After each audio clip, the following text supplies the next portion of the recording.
Çöp bahsediyor mu? Bu ne?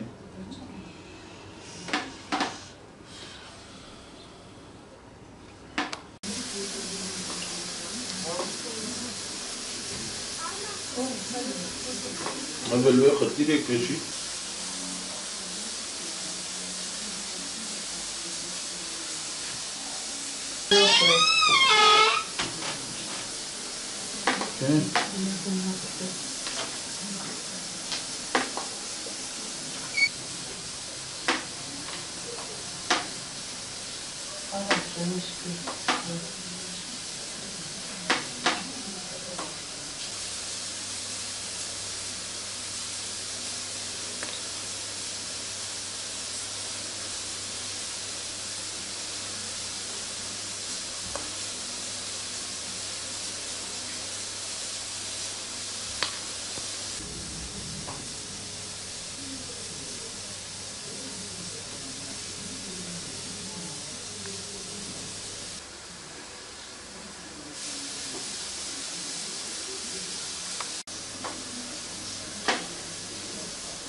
از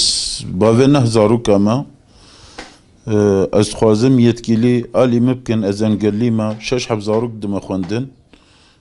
valilik veya belediye hayırsever ki ben خوازم go خانیه من کم بویا dökülmüştü be az çıkar tamir tkim fayda nade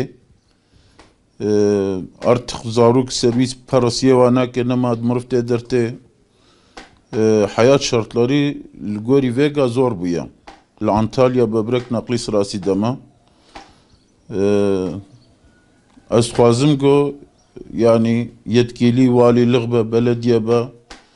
her kimse yani az خوازم go yardım ebim rabkin engelliyim yani engelli maaşıyla 9 çocuğa nasıl bakacağım ben artık şaşırmışım yani 6 çocuk okutmak engelli maaşıyla olacak bir şey değil yanılmıyorsam artık yetkililerin vicdanına bırakıyorum.